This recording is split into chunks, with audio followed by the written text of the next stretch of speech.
Bem-vindos, bem-vindas para a nossa live de hoje, um assunto importante, importantíssimo, de interesse de todos vocês. Vocês viram, né, a última live que eu fiz com Lamartine Pozzella, que além de pastor, um homem incrível, que tem grande sabedoria da palavra de Deus, ele também nos colocou a par sobre a guerra, né, Rússia e Ucrânia, o que tinha a ver, o que tem a ver com as passagens bíblicas, com as profecias. Mas hoje o nosso tema vai ser um pouco mais específico, é algo preocupante, né? Não estamos mais no início desse conflito, já se passaram 16 dias e esse conflito permanece com muitos mortos. Em nenhum momento a gente sabe quando isso vai parar e de que forma isso vai terminar, mas já se pode prever as consequências econômicas no mundo. E por que no mundo, sendo que a guerra está acontecendo lá? Vocês vão entender isso junto comigo, junto com o Lamartine. Ele vai nos explicar melhor de que forma a gente pode ser afetado, né, economicamente, também aqui no Brasil, em toda a parte do mundo, pelo que está acontecendo agora por lá. Então saiba que essa live de hoje é muito importante. Muitos de vocês já estão inscritos. Se você ainda não está inscrito, lembre-se de ir até o canal, se inscrever, ativar as notificações, fazer os comentários, compartilhar e participar dessa comunidade. Vou chamar o nosso convidado muito especial, cheio de sabedoria, Lamartine. Bem-vindo! Tudo bem, Karina? Vocês aqui que estão nos assistindo, que prazer estar aqui para falar desse tema tão difícil, né? Mas que precisa ser dito e as pessoas precisam compreender tudo que está acontecendo até do ponto de vista espiritual, né? Porque nós estamos vivendo tempos difíceis profetizados pela Bíblia, pela palavra de Deus. Muito bom estar aqui. Pois é, muito bom saber mais, né? É muito bom a gente se informar. Como eu disse, é muito importante a gente estar em oração, a gente estar com a nossa chama acesa, a nossa esperança, a nossa comunhão com Deus, mas se cercando de informações, né? Para que a gente saiba o que mais a gente pode fazer, o que vem pela frente, o que a gente pode esperar, né? Um bom cristão também faz isso, né? A gente tem que ficar ligado em tudo e ter sabedoria, né? Buscar através da sabedoria divina como a gente agir nos dias de hoje. É verdade. Agora, além de tudo, a gente vai falar aqui das consequências econômicas. Eu queria logo de cara já dizer para vocês que, para mim, o fato de nós termos enfrentado uma pandemia, um problema pandêmico mesmo, vírus que matou gente no mundo inteiro, isso gerou um caos, gerou problemas no mundo inteiro. De repente, quando a pandemia está acabando, vem uma guerra. Aí fica a seguinte pergunta: será que isso aconteceu por acaso? Ou será que pode haver uma intenção por trás de tudo isso para preparar o mundo para uma transformação, para algo que pode vir a acontecer dentro de algum tempo, né? Então, quero pedir para vocês que estão aqui, chamem as pessoas, usem esse aviãozinho aí para chamar a galera, porque a gente vai falar de coisas muito importantes aqui, não só da questão econômica, mas, na minha opinião, isso realmente está seguindo um viés, um planejamento de alguns líderes mundiais muito poderosos, né? Como dizia o Benjamin Disraelis, né, que foi um primeiro-ministro britânico, ele dizia o seguinte, que o mundo é governado por pessoas que estão por trás das cortinas. São pessoas que não são conhecidas, que não estão aí diante dos jornais, das mídias, mas que realmente são os que mandam no mundo.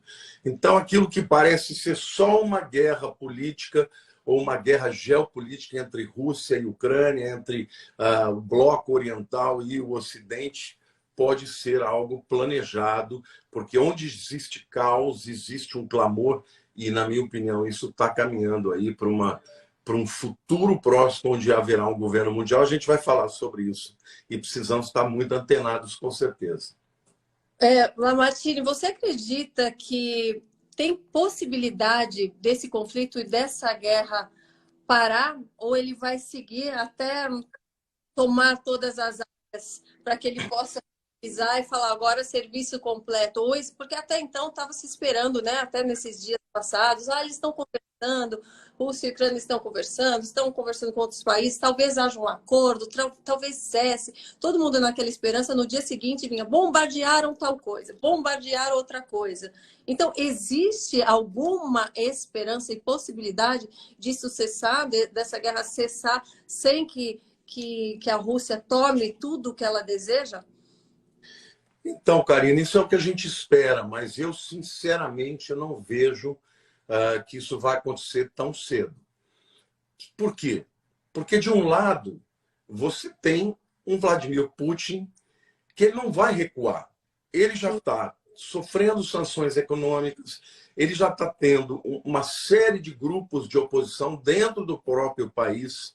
Se ele recuar sem conquistar o que ele veio buscar, ele acaba politicamente. Então, eu não vejo o Putin abrindo mão, saindo desse conflito sem pelo menos conseguir, primeiro, uma promessa escrita, né, um acordo por parte da Ucrânia de que não vai entrar na OTAN e nem na comunidade europeia. Esse é o primeiro ponto. E o segundo ponto é ele conseguir pelo menos o reconhecimento das áreas dos separatistas, né? São separatistas ucranianos, mas que falam russo e que querem estar com a Rússia. Ele já declarou a independência deles e ele quer pelo menos essas três áreas de separatistas sendo reconhecidas como um território russo, como a Crimeia também, que fica ali mais ao sul, que já tomou, mas ainda não é reconhecida pelo governo ucraniano. E o presidente ucraniano, por sua vez, também não está demonstrando que está a fim de recuar, não. Para ele, isso é uma oportunidade de se tornar conhecido no mundo inteiro como um grande líder. Então, eu não consigo ver, pelo menos por enquanto, um cessar-fogo, não. Eu acho que vai continuar a ter, as sanções vão começar a ocorrer, e quanto mais prejudicar a Rússia, mais ele pode tomar uma decisão aí translocada e sair para realmente começar a trazer armas nucleares. A gente tem que orar a Deus, mas eu acho que esse conflito vai muito mais tempo. Mas esse conflito não está prejudicando os próprios russos também? Porque a gente tem visto russos, pelo menos nas redes sociais, pedindo desculpas até pelo que está acontecendo, apesar de ele estar lá, né, batalhando pela Rússia, mas isso tem levado à tragédia até muitas famílias russas, muitas pessoas que às vezes não gostariam de estar passando por isso, né? Não, sem dúvida alguma. O povo russo não tem nada a ver com isso. Agora, veja, ele está preparado. Ele tem 600 bilhões de dólares. Ele não vai recuar sem obter alguma vitória, porque se ele recuar sem nada, o próprio povo dele falou: você jogou a gente numa inflação, nós estamos aí com problemas sérios financeiros, com sanções econômicas, e ficou por isso mesmo. Ele não vai recuar, ele vai continuar até que ele consiga, na minha opinião, esses aspectos que para ele seriam uma vitória. Não a vitória que ele esperava, né, tomar. Ele esperava que fosse acabar logo. Ele acreditou que a Ucrânia não ia resistir. E acontece que os ucranianos estão resistindo, né? E estão resistindo bravamente. Esse conflito pode durar muito tempo ainda.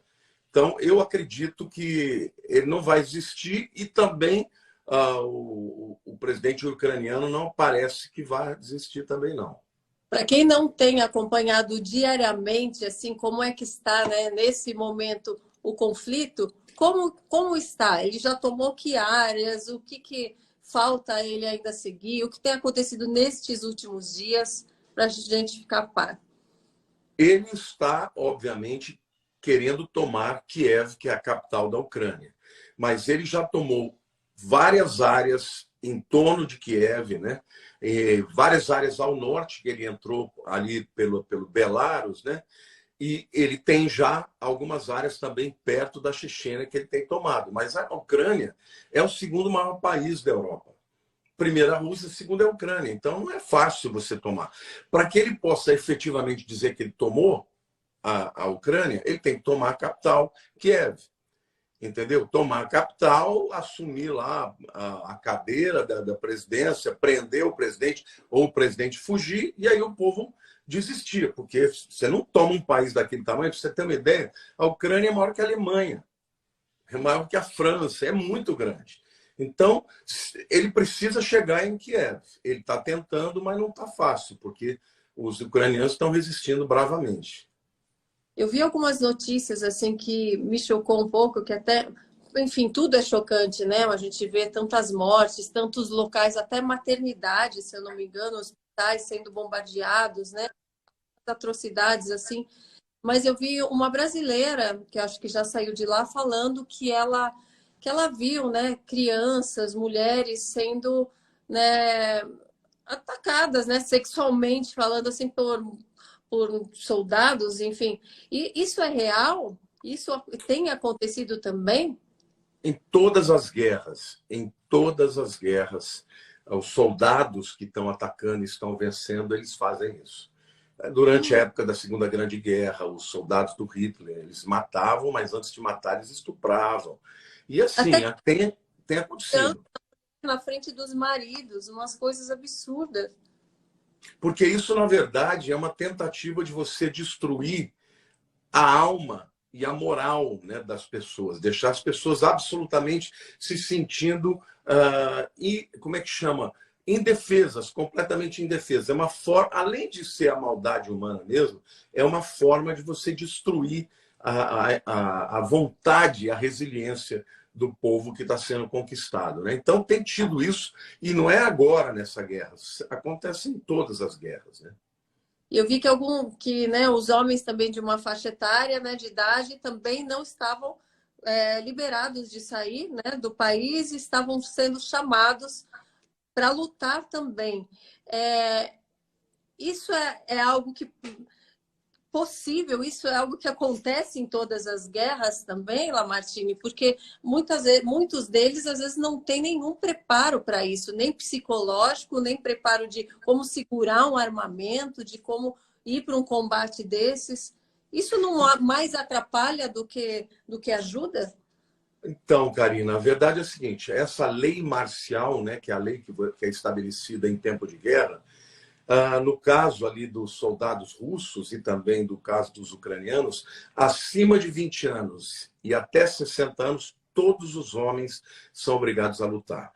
Agora, essa possibilidade de os homens não conhecerem as armas é muito pequena, porque nós somos um povo pacífico. Então, aqui no Brasil, isso é muito comum. Esse povo é um povo que guerreia há muitos anos. Eles estão envolvidos em muitos conflitos, então eles sabem lutar. Eles estão acostumados a lutar. O exército lá treina as pessoas. E tanto é que você vê que eles sabem fazer coquetel molotov, eles sabem, entendeu? Fazer bombas caseiras. Eles são treinados. Esse povo é um povo bravo mesmo, é resiliente. Então, dos dois lados, né? Você vê gente. Agora, eu tenho certeza que, por exemplo, eu tenho uma discípula, uma ovelha, que ela é russa.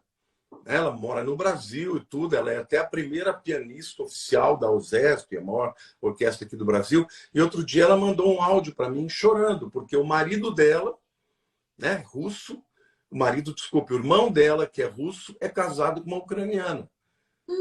E ela falou: veja, pastor, que coisa triste. Ele tem que ir para a luta e matar o povo da esposa dele. Gente, então, o povo russo está muito entristecido. Eles não têm vontade de fazer. Isso é uma guerra política mesmo, do Putin, que, obviamente, se preparou para isso. Só que ele não imaginou, né, que esse presidente, como é que ele chama? Lukashenko, um negócio assim, que ele estaria pronto para resistir desse jeito, porque ele era um humorista, né, um ator de circo e tal, que depois fazia nas suas novelas lá o papel de presidente da Ucrânia, e agora o camarada está se levantando como um líder e está realmente insuflando no coração do povo o desejo de lutar, de permanecer. Então, na minha opinião, essa guerra vai ser longa e as consequências econômicas serão muitas, Karina, né? Que é o tema aqui também da nossa live, né?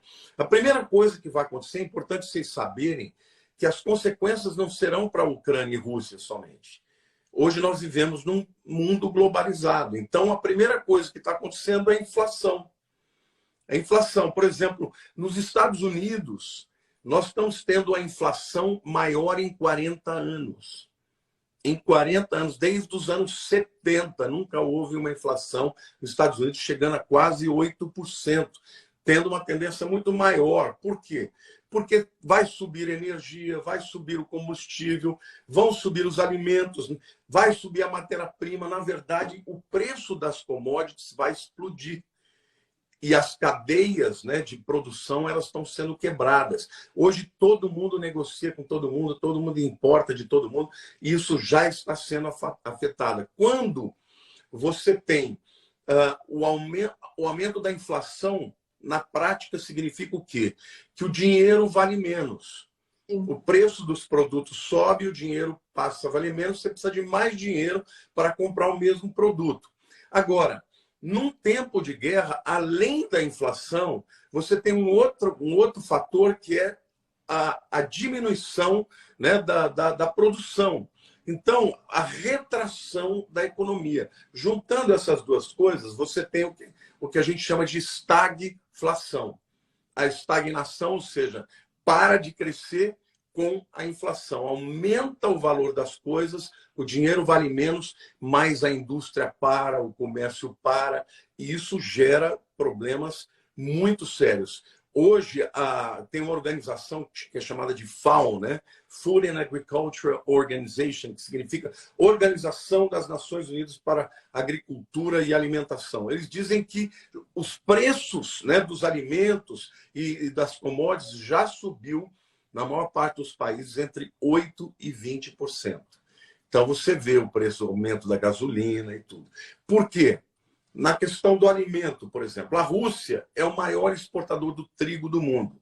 A Ucrânia é o quinto país. Juntos, os dois fornecem 19% de toda a oferta mundial de cevada, 14% de todo o trigo, 4% de milho. E se você pegar as exportações globais de cereais, nós temos 30% de toda a exportação do mundo nas mãos dessas duas nações, Rússia e Ucrânia. Então... Porque eles passarão a exportar em menor quantidade, porque está sendo várias partes, né, destruídas, ou eles apenas irão aumentar o preço para... Não, a primeira coisa que acontece é que as produções são perdidas, né? Então, tá lá o indivíduo tá aumentar o preço, supervalorizar, chega para a gente num valor bem mais alto e o restante que depende daquele produto também aumenta de valor, é isso, né? Exato. E tem uma outra coisa, a Rússia está recebendo sanções econômicas, ou seja, as nações que fazem parte da OTAN e que defendem a OTAN estão acabando com o comércio com eles. Então, por exemplo, a Rússia ela exportava gás para a Alemanha, para a Itália, para a França. Sim. Tinha acabado de construir, terminou em novembro do ano passado, um pipeline, né? Uma tubulação chamada de Nord Stream 2. Né?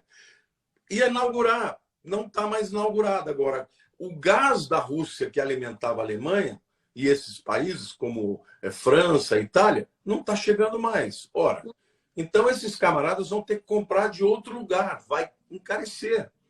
Sim. A mesma coisa, a produção que escoava de trigo, né, de milho, de cevada, que saía da Rússia e da Ucrânia, também não está saindo. Então, o preço dos alimentos começa a subir no mundo inteiro, porque o mundo inteiro importa, né, trigo, cevada, milho desses países. Então, a primeira consequência econômica é a inflação. E é um ciclo, né? Porque a partir do momento que tudo isso aumenta, as pessoas compram menos, se elas compram menos, daí o pessoal que está empregado acaba sendo mandado embora e há um desemprego, e isso afeta o mundo inteiro. Então, isso é totalmente verdade. Hoje, numa guerra, assim, embora a gente esteja bem longe daquilo, a gente sabe que o mundo inteiro está sendo afetado, inclusive o Brasil, tá? Essa teia global, essa cadeia de suprimentos, ela é muito importante para que a economia global cresça. Então, o que nós vamos ter nos próximos anos, ninguém acha que está acontecendo agora, você não está vendo os efeitos agora, mas esses efeitos serão efeitos por anos. É um tempo em que o mundo inteiro, a economia do mundo inteiro começa a retrair. Quando a economia retrai, o que acontece? O dono do restaurante ele tem que mandar embora os funcionários dele. Por quê? Porque quando ele vai comprar o alimento está mais caro, às vezes não tem alimento. Então, quando ele manda embora, gera desemprego. O dono do comércio, ele começa a ter que subir o preço deles, dos seus produtos, por causa da inflação. As pessoas deixam de comprar, porque está ficando caro. Aí ele tem que mandar embora também os seus funcionários. Então, a chamada cadeia global de produção, ela atinge a todos. Tanto os produtores, que vão deixar de vender os seus produtos, quanto os comerciantes, que negociam isso, né? Então, para você ter uma ideia, como vai afetando tudo, metade do gás neon produzido no mundo inteiro é fabricado na Ucrânia.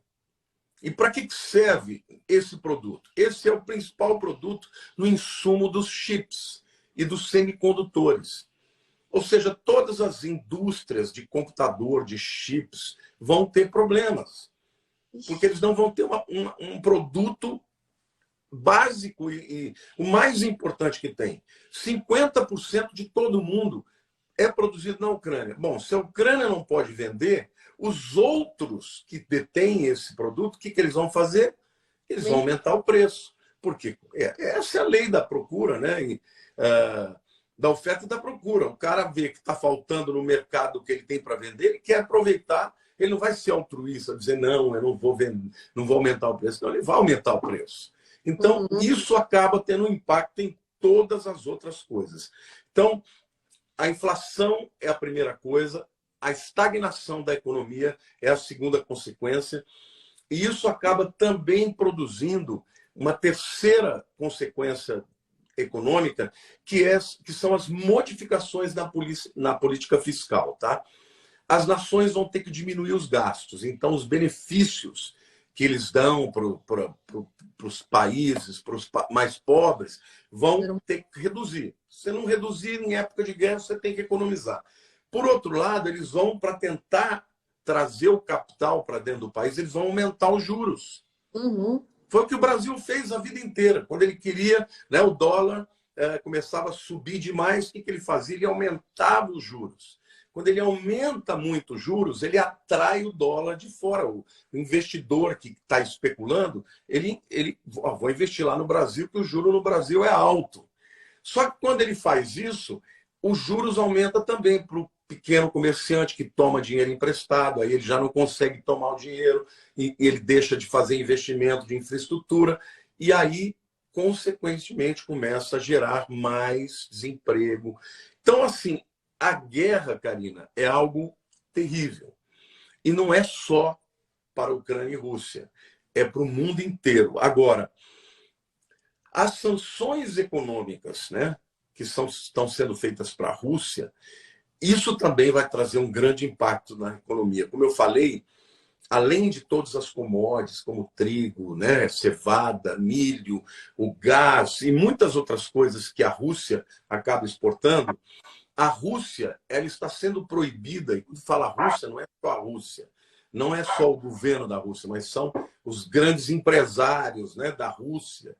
Eles estão sendo proibidos de usar o chamado SWIFT. SWIFT é o meio através do qual hoje se faz uma transferência financeira de um país para o outro. Então, até mesmo os bilionários russos estão sendo proibidos. Por exemplo, o Chelsea, que é um time de futebol lá na Inglaterra, que até ganhou o campeonato mundial esse ano, que passou agora. Ele é da propriedade de um russo chamado Abramovich. Esse cara, só por ser russo e amigo do Putin, ele não pode pagar os salários dos jogadores do Chelsea. Então, isso tudo vai fazer com que esses bilionários, por exemplo, eles todos têm dinheiro fora dos seus países, na Suíça, em outros paraísos fiscais. Sabe o que está acontecendo? Eles não podem movimentar.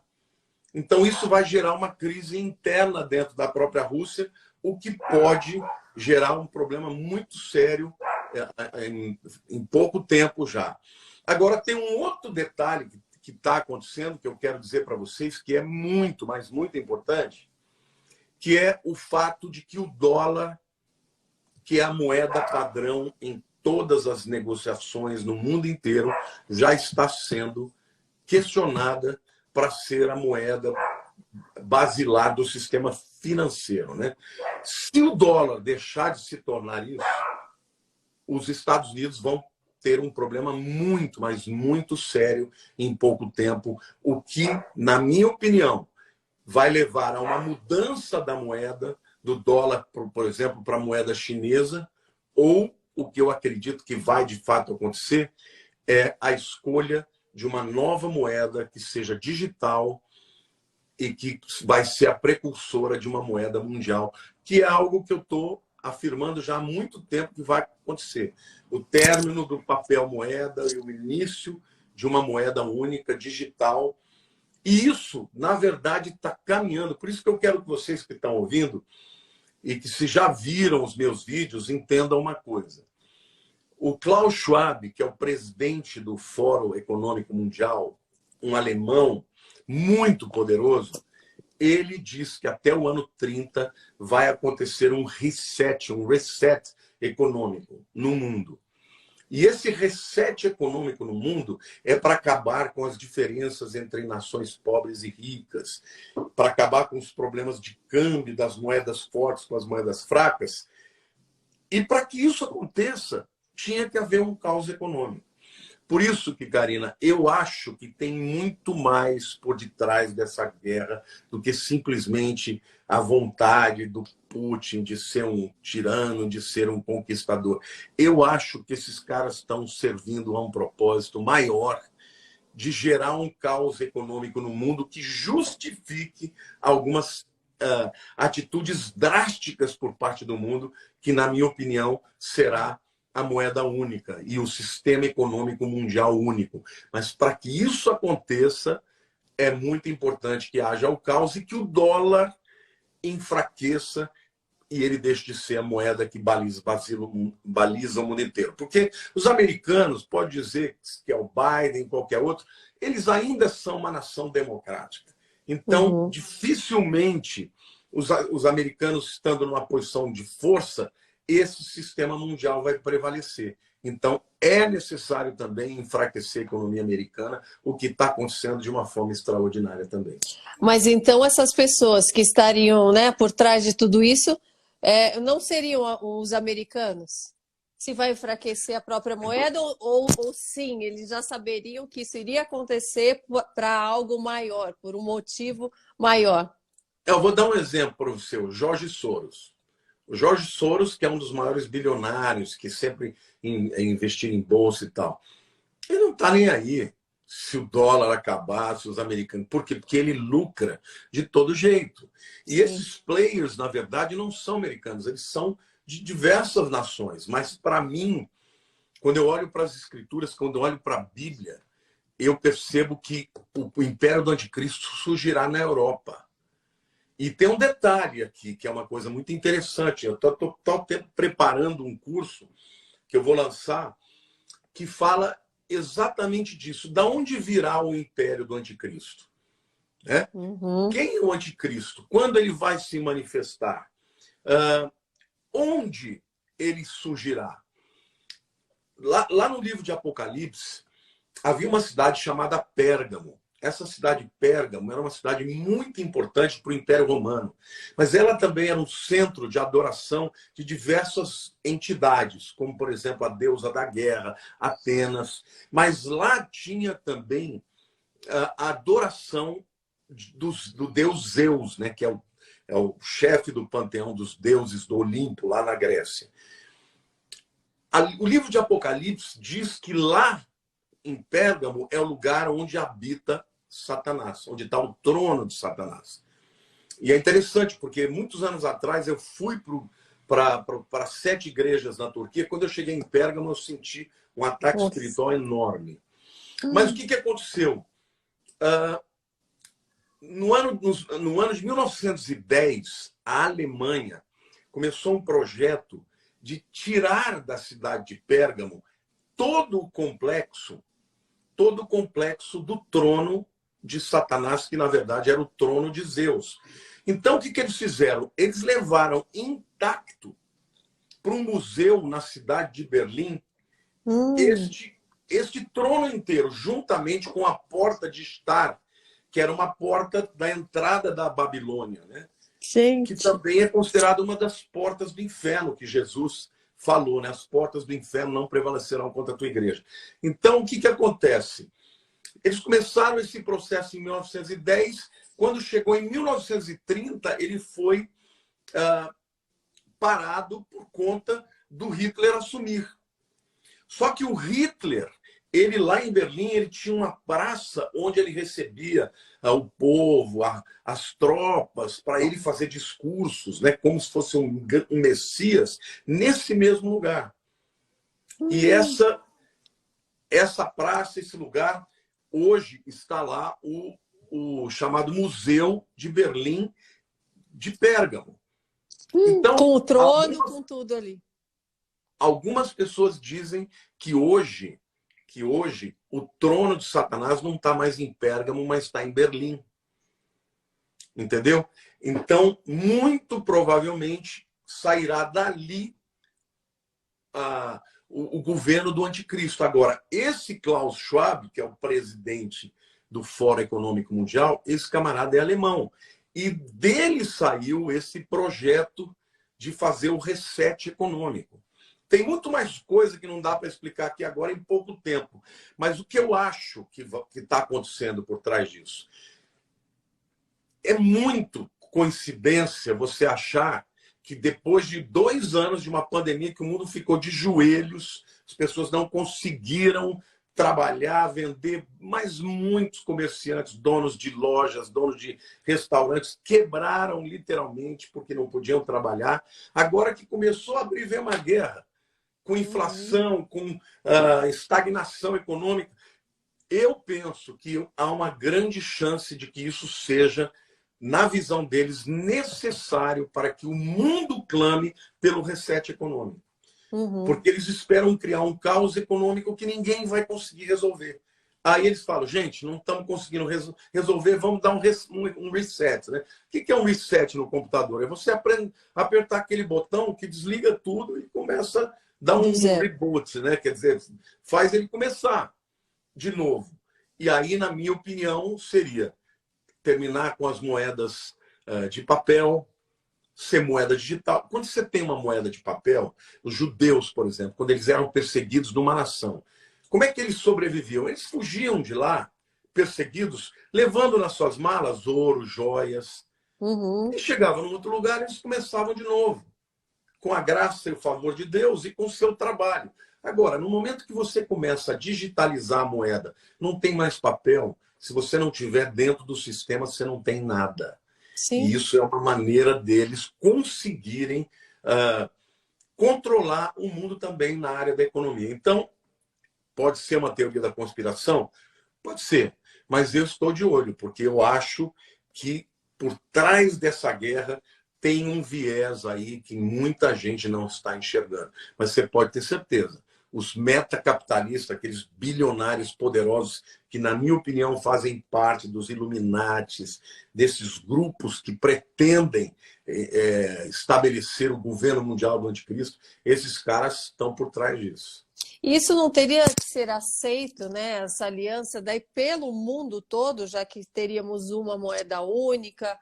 Como que faz para que o mundo todo entre num acordo, né, e tenha a mesma opinião, ou seja, né, movido a seguir, né, um padrão geral mundial? Para que isso aconteça, o sistema econômico das nações tem que virar caos. Daí tem que ser obrigado, ou é isso ou não tem jeito.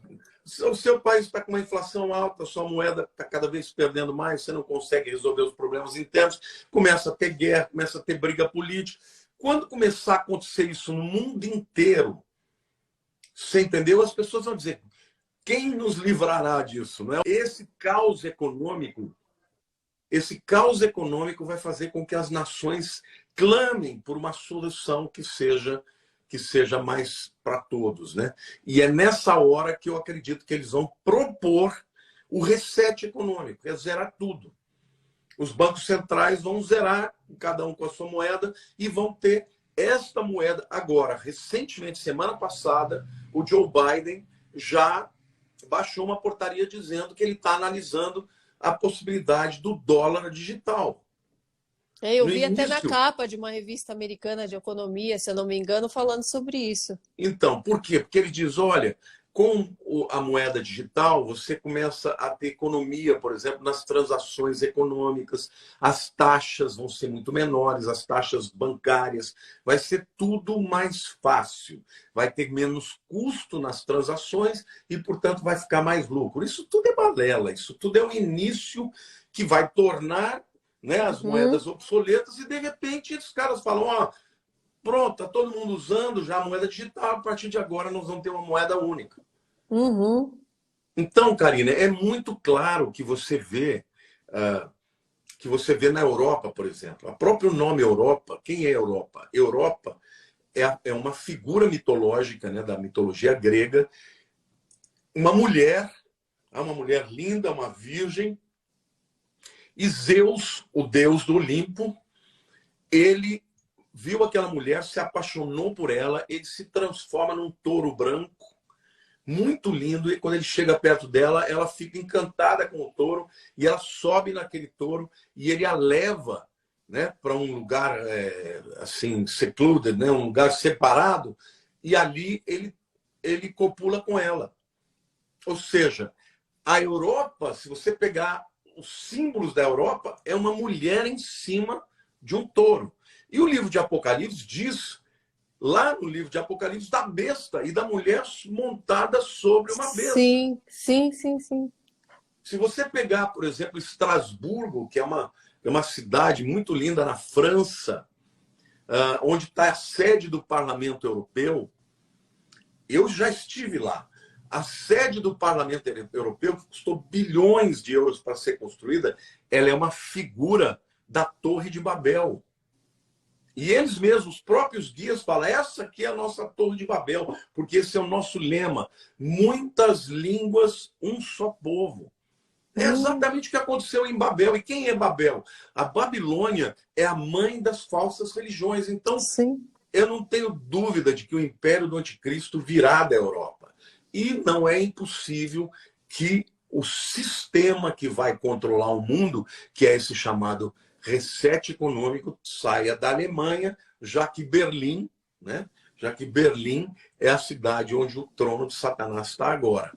Então, tudo isso pode apontar para o fato de que nós estamos dentro de uma agenda profética, mas, ao mesmo tempo, de uma agenda política de levar o mundo a clamar por uma moeda única, por um governo econômico, por um sistema econômico mundial. A tua pergunta é verdadeira, é muito importante. Para que isso aconteça, é necessário que as nações do mundo não encontrem soluções particulares, que eles tenham que precisar de ajuda para aceitar algo que venha de fora, né? E algo que seja mundial. Eu acho que interessante, né, para quem não tem acesso, né, às escrituras e até as tuas explicações, porque a pessoa pode falar, mas o que tem de mais? Então, se eles vierem com uma moeda única e vierem em nome de paz e acabarem, né, com os conflitos, o que tem de mal com isso? O que é de mal? Então, quais são os reais interesses, né? Eu gostaria que você falasse aqui, para quem não viu ainda as tuas lives, tuas explicações. Gente, acessem o canal do YouTube do Lamartine, acessem as redes sociais todas, Lamartine Pozzella, porque ele todo dia tem um conteúdo muito edificante sobre fé, sobre oração, mas sobre assuntos da atualidade que são importantes para nós. Então, a respeito disso, porque as pessoas podem achar, poxa, mas isso é ótimo, então se tiver uma moeda única, se vierem, né, com a paz, acabarem as guerras, mas o que está por trás, né, de tudo isso, desse interesse, né? Bom, primeiro que a Bíblia diz que isso ia acontecer. Eu costumo dizer, o próprio Billy Graham dizia, né, que a Bíblia é mais atual do que o jornal do dia. A Bíblia é muito atual. A Bíblia, ela profetizou, por exemplo, essa coalizão de nações que estão acontecendo No Oriente, Rússia, China, Irã, esses três principais países contrários a Israel, a Bíblia profetizou há 2.500 anos atrás. Você lê lá a tabela das nações que vêm nessa guerra de Gog e Magog, você fala, meu Deus do céu, eles já estão juntos. Entendeu? Então a Bíblia também fala que um dia as nações do mundo vão querer um governo que seja mundial. Karina, quando você tem democracia, né, alguém também já disse, olha, democracia é o pior sistema de governo, excluindo todos os demais. Quer dizer, ele não é perfeito? Não. Mas ele é o menos pior. Todos os outros. É o menos pior.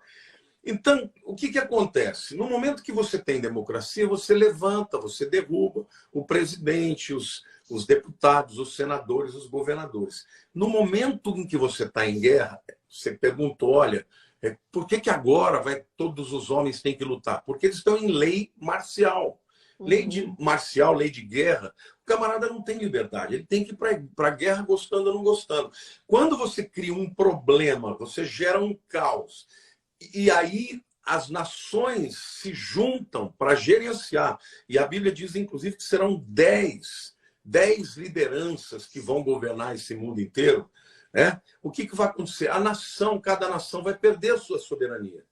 Então o Brasil não vai mais decidir que ele vai fazer. Quem vai decidir são essas 10 nações. Sim. Que vão dividir o mundo inteiro, né, por regiões, para que as decisões que são marciais tomadas por esse governo maior sejam espalhadas por todas as nações. E com isso, você vai cada vez mais colocando o poder absoluto na mão de poucos. E a Bíblia fala que este camarada que vai governar essas 10 nações, ele é chamado de anticristo. Porque ele vai se opor a tudo que é Cristo. Entendeu? E quando você vai para a Europa hoje, ela é absolutamente refratária a Cristo. Por exemplo, você vai... Recentemente, também, alguns anos atrás, foi inaugurado um túnel na Suíça. Não me lembro se era o São Gotardo ou algum outro um trecho desse túnel. Eles fizeram uma cerimônia em que havia adoração ao deus Bafomé. Quem que é Bafomé? É o próprio Satanás, gente. Eu vi isso, eu vi imagem disso. Que coisa Isso incrível. Saiu em toda a internet. E eles falando, não, isso aqui é só uma questão cultural, são danças culturais. Como assim? Não é? A Europa é berço do cristianismo. Então, se vai fazer alguma coisa cultural, por que não fez algo em relação ao cristianismo? Não, vão colocar lá uma adoração ao Bafomé.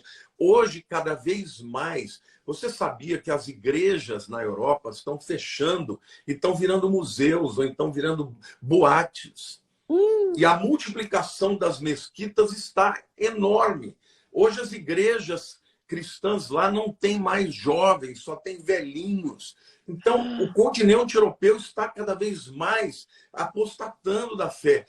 Não, existe uma infinidade de bruxos e de mágicos, e de pessoas do ocultismo na Alemanha, na Inglaterra, na França. Você vê claramente o poder do anticristo tomando corpo, tanto na área, vamos dizer assim, espiritual, mas também nas leis, as leis cada vez mais sendo aprovadas a favor do aborto, contra os princípios da palavra de Deus, e os homens poderosos estão cada vez mais criando uma mentalidade, um viés de governar o mundo. Então, essa história de Ucrânia contra a Rússia, na minha opinião, está servindo a esse propósito, porque claro que vai ter consequências econômicas, é óbvio que vai ter para o mundo inteiro. E é isso que eles precisam. Saíram de uma pandemia, agora entra uma guerra. E depois, vai vir o quê? Você pode notar, a partir de agora... Vai começar a vir uma coisa atrás da outra. Exatamente. Vai gerar um caos para que cada vez mais as barreiras das nações caiam e eles cada vez mais tenham acesso e tenham poder sobre as decisões das nações, até que chega um momento que todo mundo clame por eles.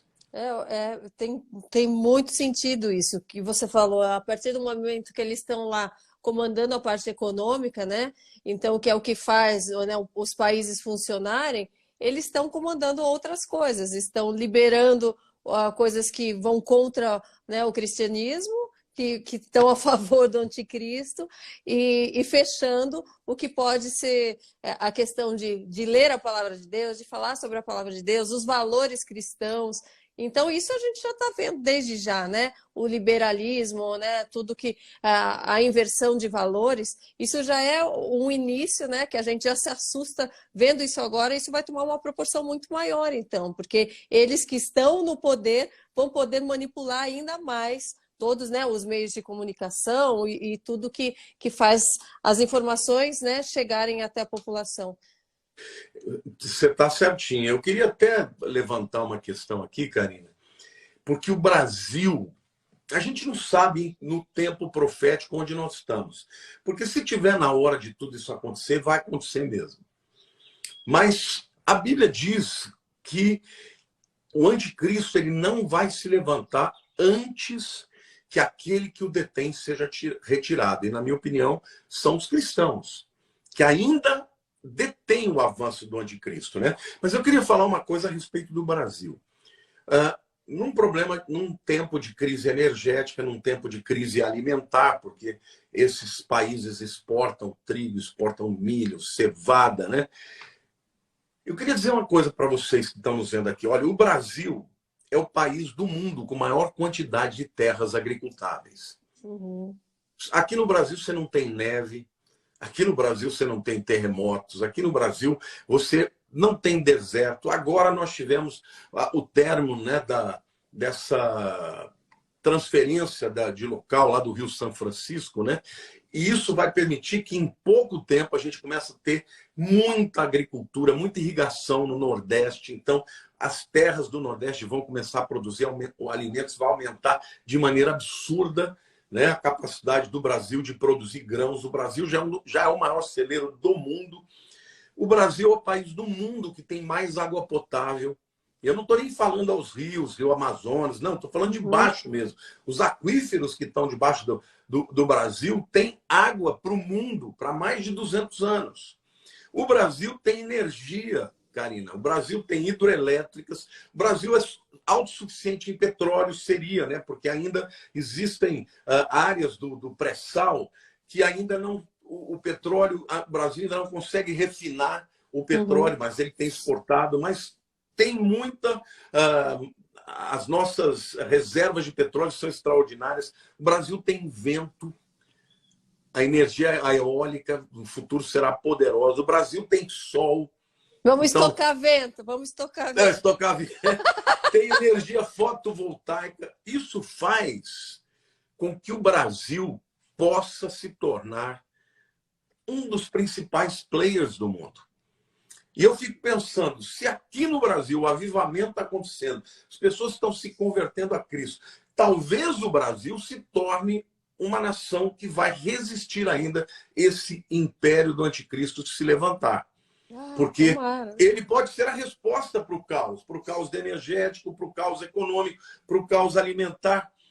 Mas para isso, gente, vai depender muito. Eu não vamos entrar aqui nessa questão de política, mas que vai depender de quem vai ganhar as eleições no Brasil, vai depender. Porque se ganhar um time que vai ser globalista, vai levar o Brasil a favor de quem? A favor dos globalistas, esses que querem o caos do mundo.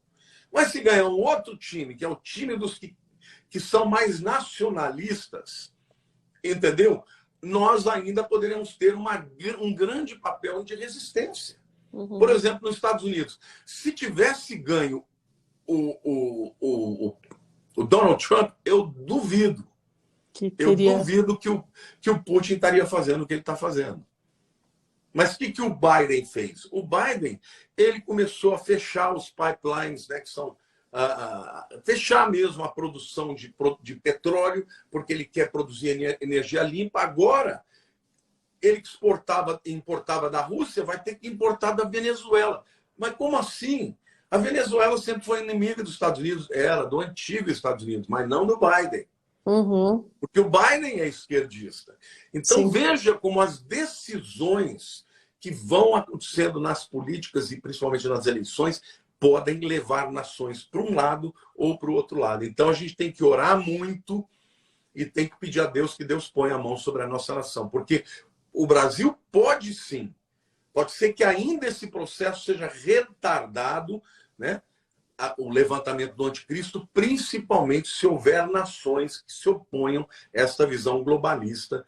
Por que o presidente Bolsonaro ele é tão odiado na Europa? Porque ele não é globalista, porque ele não é do time deles. Entende? Uhum. Então, assim, embora a gente seja totalmente contra a guerra, eu acho que o Putin é um tirano. Eu li até hoje uma matéria da revista The Economist, né, uma revista inglesa importantíssima, e na capa estava a stalinização de Putin. Ou seja, ele está caminhando para se tornar um tirano que nem foi Stalin, entendeu? Entretanto, pode ser que eles estejam querendo quebrar as pernas daqueles que não são globalistas, porque ele não é globalista. O Putin não é globalista, então ele ainda é uma pedra do sapato da Europa.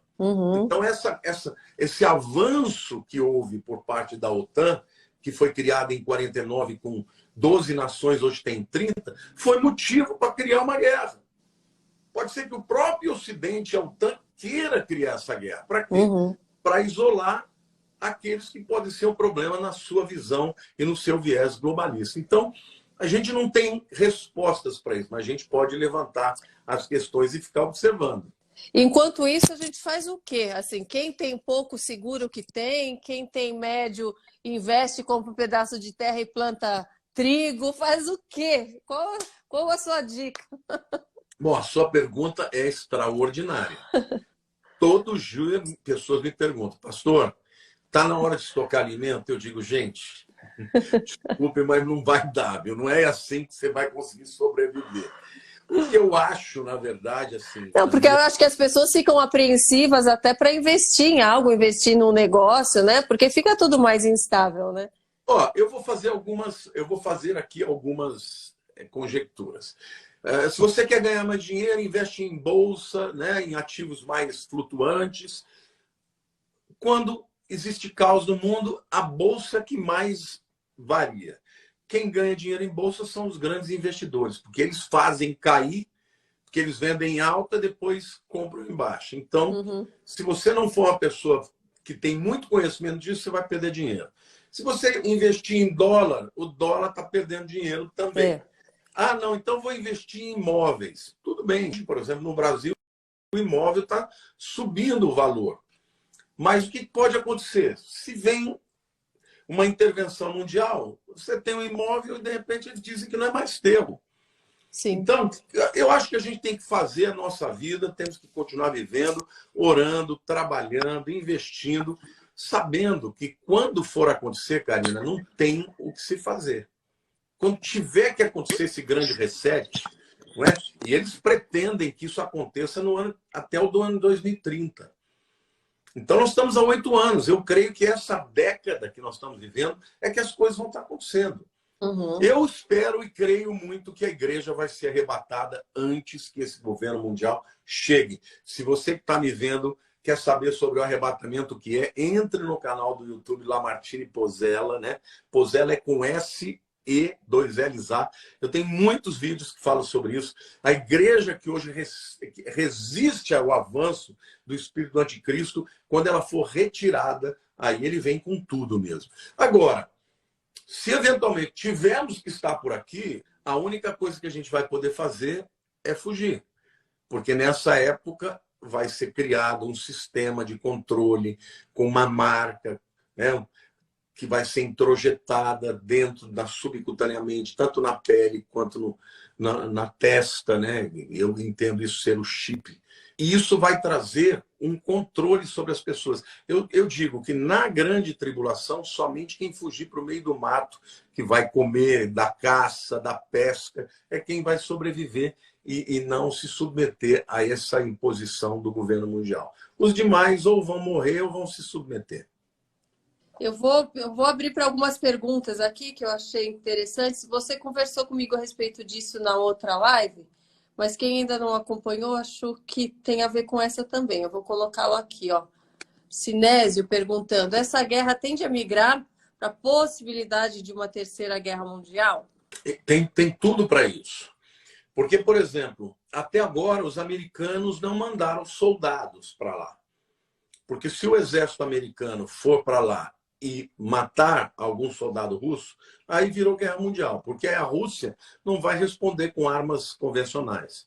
Né? Eles têm um míssil balístico transcontinental, que é um míssil que pode carregar até 30 ogivas atômicas. 30. E ele voa a mais de 15 mil quilômetros por hora. Ele não pode ser parado.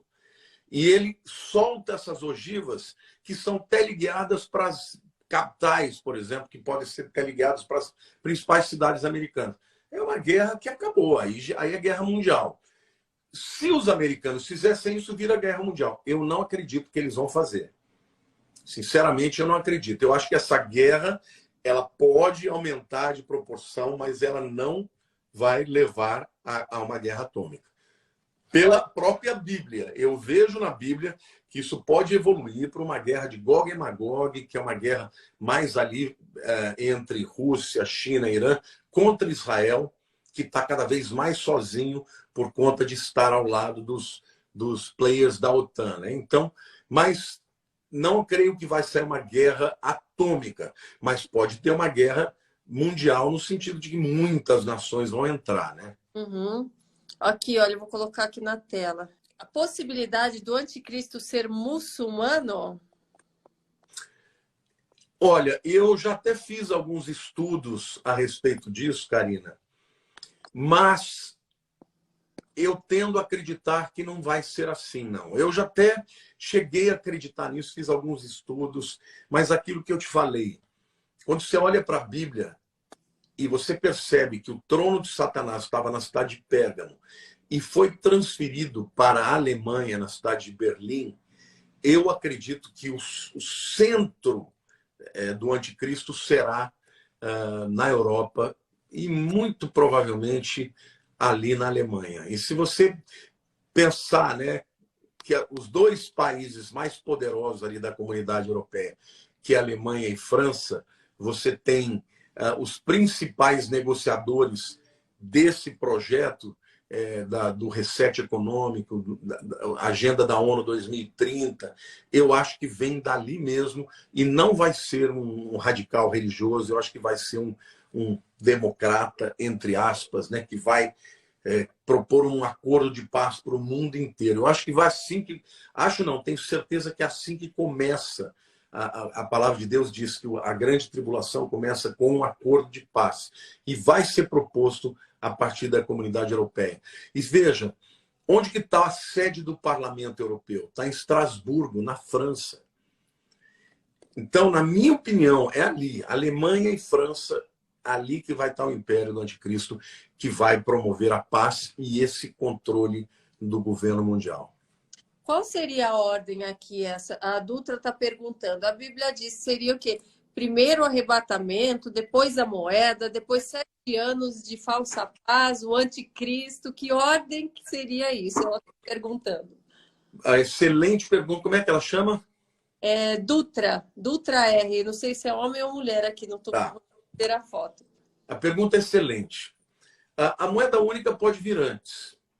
Assim como o sistema da marca da besta também pode começar a ser implantado antes, mas não de maneira compulsória. Por exemplo, o Elon Musk já está fazendo estudos de implantação do chip no cérebro humano.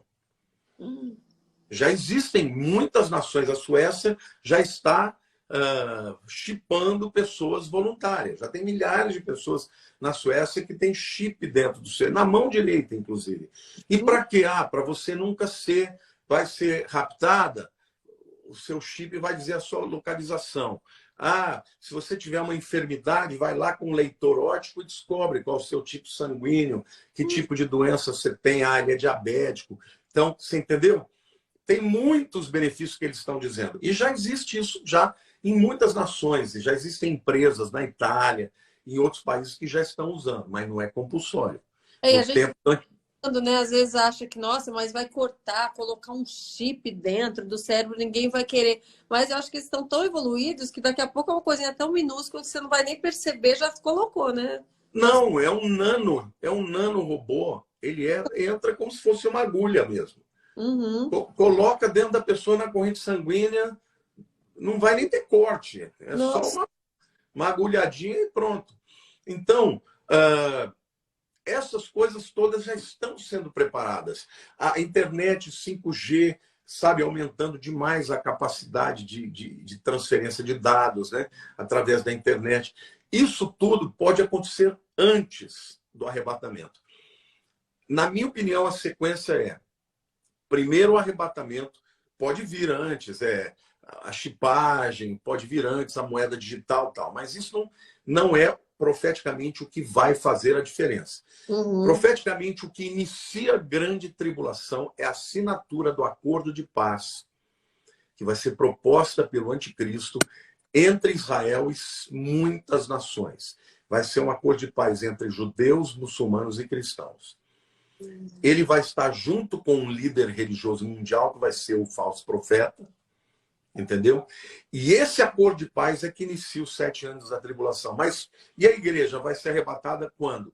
Na minha opinião, um pouquinho antes da assinatura do acordo. A gente vai chegar a ver o anticristo falando, propondo, a televisão dizendo: vai ser assinado um acordo de paz de 7 anos. Gente, já tiveram vários acordos de paz, mas quando tiver um que as pessoas estiverem falando: olha, é um acordo de paz de 7 anos, Israel vai poder construir o 3º templo lá naquele monte Moriá. Aí você se prepare, dobre o joelho, peça perdão dos seus pecados, porque está muito perto. E aí, na minha opinião, a igreja vai subir um pouquinho antes Seria dessa ótimo, assinatura. era o ideal, né? Por que algumas pessoas acreditam que não será antes? Assim, por que existe assim, essa divergência de opiniões, né, de pessoas estudiosas? Uns acham que é antes, outros acham que vai ser no meio. Por que fica essa dúvida ainda com relação a isso? Bom, essa é uma pergunta para uma live inteira, tá? Mas eu vou tentar responder, mas é para uma live inteira. Perdão. A questão é meramente lógica. Os que acreditam que a igreja vai passar na tribulação usam o seguinte argumento: olha, os apóstolos foram perseguidos. A igreja primitiva foi perseguida. Por que Deus vai livrar agora a igreja de passar pela grande tribulação? Mas veja, a Bíblia nunca disse que nós não passamos por tribulações. Jesus disse: no mundo tereis aflições, mas tem de bom ânimo porque eu venci o mundo. Mas essa é uma tribulação muito específica. É a pior de todas que já aconteceram e ela vai acontecer no mundo inteiro. Esses 7 anos, eles estão lá no livro de Daniel, capítulo 9, dos versículos 24 a 27. A primeira razão porque eu creio que não haverá, a gente não vai passar essa tribulação, é porque o anjo Gabriel disse para Daniel que essas 70 semanas de anos seriam destinadas para o teu povo, Daniel. Daniel era judeu, então é para o judeu. E para a tua santa cidade, é Jerusalém. Não tem nada a ver com a igreja. As 69 semanas de anos primeiras só disseram respeito a Israel. Por que a última tinha a ver com a igreja? Não tem. O destino dessa semana, porque o anjo deixa claro, elas são destinadas para o teu povo e para a tua cidade. Então, não tem a ver com a igreja. Depois tem uma promessa que Jesus faz para a igreja de Filadélfia, que representa uma das igrejas do final dos tempos, né? Porque tem Filadélfia e Laodiceia. As duas representam a igreja do último tempo. Uma é boa e outra é ruim. Ela diz assim: porque guardaste a palavra da minha perseverança, eu te guardarei da hora da grande tribulação que há de vir sobre o mundo inteiro. Não é guardar na hora, Karina, é da hora. E eu sou um professor de grego. Essa preposição da hora, ela representa de dentro para fora. A preposição é ex. É a preposição que determina em todas as línguas latinas e até saxônicas o que significa o ex. Por exemplo, o que é exit em inglês? É fora, saída, né? Ali. Saída. O que é êxodo? Êxodo, saída. Se escreve com EX. X, é esta preposição. Então, quando Jesus está dizendo, eu te guardarei da hora, ele está dizendo, eu estou te guardando de dentro para fora. Vocês vão sair desse mundo.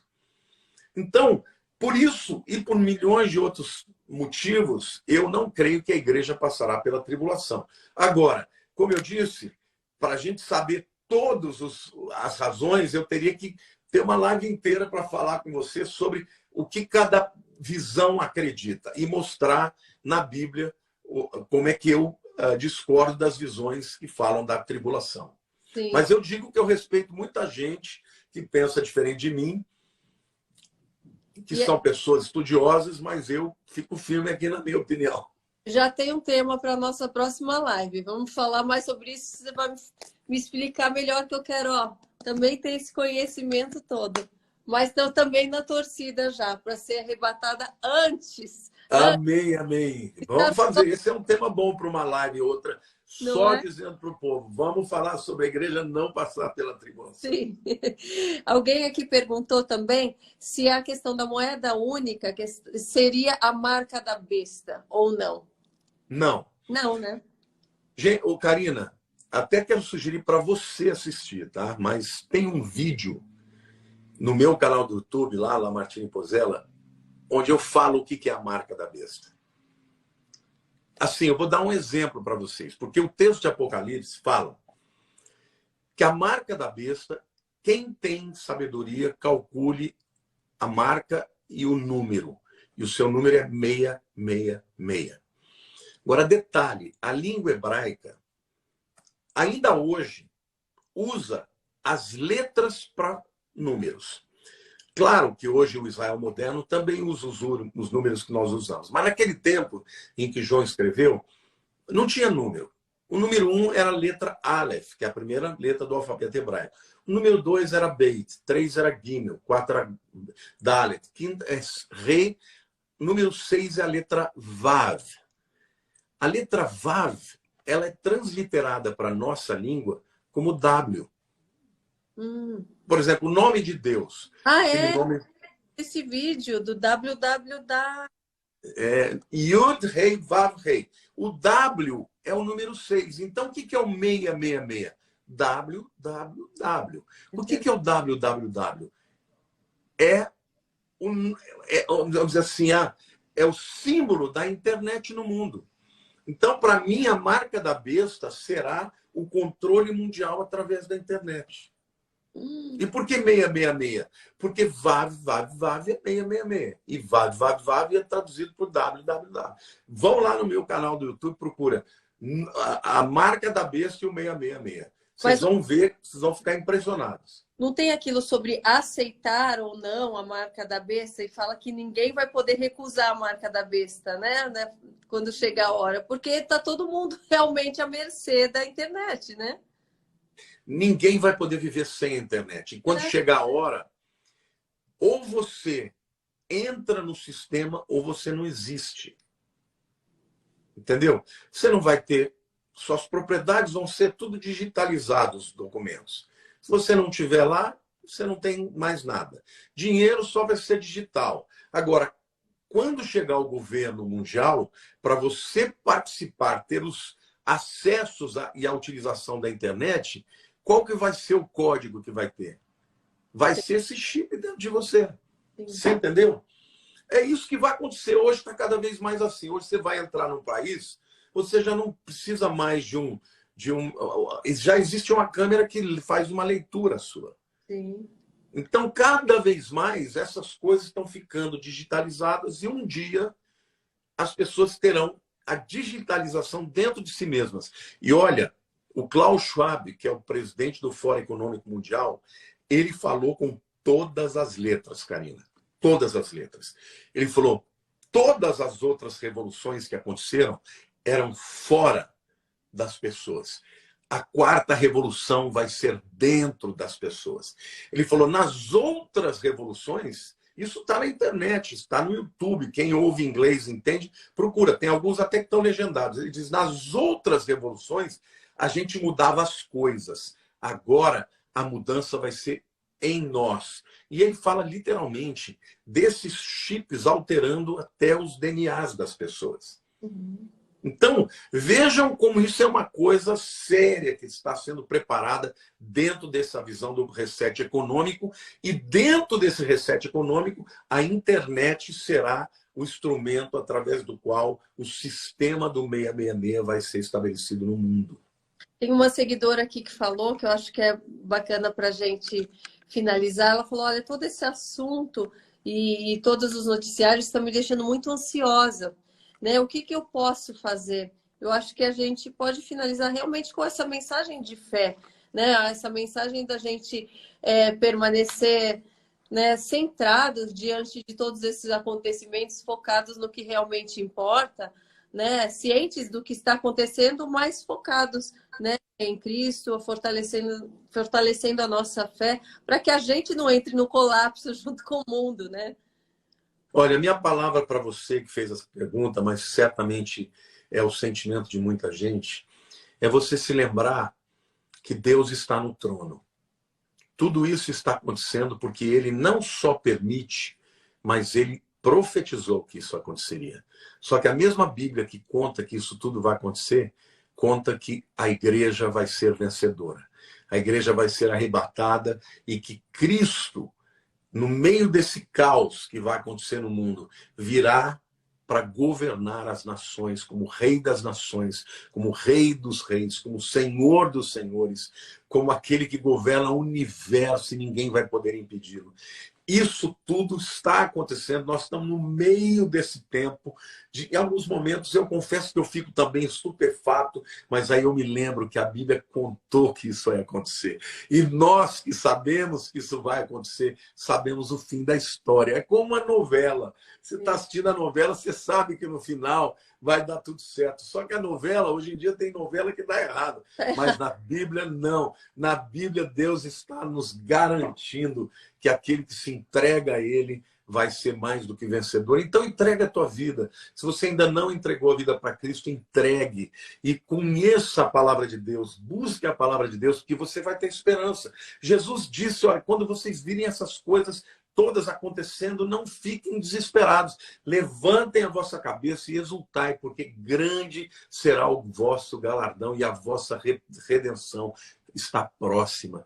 Então, eu creio que nós somos essa geração que vai passar por todas essas coisas, mas no final tudo vai dar certo e Jesus vem vencedor e ele certamente trará consigo na sua vinda para governar o mundo, trará a sua igreja, que somos nós que cremos nele sem ver, mas pela fé nos tornamos participantes, né, desse arrebatamento que, na minha opinião, está muito próximo. Amém, amém. E para a gente, né, que já entregou a vida a Deus, se você já entregou sua vida a Deus, já reconhece Cristo como Salvador, continue orando, que a gente continue orando e clamando por aqueles que ainda não entregaram, né? Porque muitas vezes a gente já se sente, né, fazendo parte, né, da excursão do arrebatamento, mas se preocupa com aqueles familiares ou com aquelas pessoas próximas ou com todos do mundo que ainda não tem essa visão, que ainda não se entregaram, mas que a gente não esmoreça, que a gente não perca a fé, que a gente não deixe de clamar e orar por eles, que a gente não deixe de falar da palavra de Deus, que dessa forma a gente vai estar multiplicando, né? E também inspirando outras pessoas a quererem saber mais, a buscarem mais, a se aprofundarem mais. Então, por isso, a importância, né, daqueles que já conhecem falarem, darem o exemplo na própria vida, né, motivando outras pessoas. Não é porque a gente quer falar da gente, é porque a gente quer inspirar outras pessoas. Por isso que cada vez a gente está aqui fazendo mais conteúdo, né, podendo mostrar mais, inspirar mais desse amor e dessa salvação, porque realmente está cada dia mais próximo e a gente quer que mais e mais pessoas sejam salvas e que a gente mesmo, que a gente jamais esmoreça, que a gente jamais perca a esperança, perca a fé, que a gente esteja cada vez mais fortes para tudo que está por vir. Então, não fiquem amedrontados, se fortaleçam, né? Amém. Eu queria até dizer para alguém que está aqui, que veio através do meu canal, se você ainda não se inscreveu no canal da Karina Bach, se inscreva, ela está fazendo um trabalho lindo, gente. Está recebendo pessoas muito especiais. Ela tem os salmos que ela comenta de maneira linda. Vamos lá, vamos divulgar, gente, porque esse é um instrumento, Karina, que Deus preparou e reservou para os últimos dias. Eu sempre falava, Deus, como é que nós vamos alcançar o mundo inteiro com o Evangelho? Hoje eu não tenho dúvida que o meio é esse que nós estamos usando aqui. Então vai lá, se inscreve no canal dela. Se você é seguidor dela, mas não é meu seguidor aqui no Instagram, se inscreva também. E no dela e no meu canal do YouTube também, a gente tem que se juntar os amigos, pessoas que realmente creem no mesmo Deus. Eu vi você fazendo com o Lucinho. Lucinho é um homem de Deus maravilhoso, um amigo querido, é uma pessoa extraordinária. Eu amo fazer live com ele também. E tem muitos, eu vi o Rafael Bittencourt, quer dizer, tem muita gente aí que está trabalhando para o reino de Deus e a gente tem que fazer isso para levar a palavra mais longe. Karina, obrigado por esse convite. Foi uma delícia, viu? E quero mandar um beijo para todo mundo. Obrigada. E eu quero convidá-los também para, se vocês não viram, né, a minha entrevista no podcast do Lamartine, assista. Quem não viu ele no Positivamente Podcast, também assista, porque é um momento ali muito bacana, onde a gente compartilha do nosso lado pessoal também, do nosso encontro com Deus. Foi maravilhoso. Maravilhosas, né? Da nossa vida com Cristo mesmo. Então, os dois podcasts estão nos canais, né? No canal do Positivamente, no canal do Lamartine. Então, acompanhe também. E a gente vai fazer muito mais coisas juntos, também no YouTube. Sim. Vamos fazer agora, vamos sentar para combinar, porque eu acho que quando unimos as forças, vai muito mais longe. Semana que vem estou sabendo que a pastora Sara Shiva vai estar com você. Vai, segunda-feira ela vai fazer uma live comigo aqui no Instagram e na terça ela vai fazer um podcast. Viu? Que coisa boa, que coisa boa. A gente fez uma live aqui também e, nossa, foi maravilhosa também. A gente realmente unindo forças e vocês do lado daí, ó, também unindo forças com a gente, porque se vocês não estivessem assistindo, se vocês não estivessem compartilhando, enviando para todo mundo, a gente não estaria aqui, a gente estaria só dentro da nossa sala, conversando um com o outro, mas é vocês que fazem desse momento ainda mais importantes para nós e ainda mais importantes para o reino de Deus mesmo. A gente se sente útil porque vocês estão abrindo o coração, vocês estão dando espaço para nós. Então, muito, muito obrigada a todos. Amém, amém. Gente, olha, um beijo para todos. Beijo, Karina. Um beijo. Que Deus continue abençoando grandemente sua vida, Lamartine. Amém, a sua também. Obrigada por me receber. Eu falo tão pouco tempo de estrada, assim, de conversão, e ser recebida, ser ouvida, ter esse espaço, assim, com uma pessoa que eu admiro tanto, que tem tanta sabedoria, me deixa muito honrada, que receba toda a minha gratidão, viu? A honra é minha também. Beijo para todos, gente. Fiquem com Deus.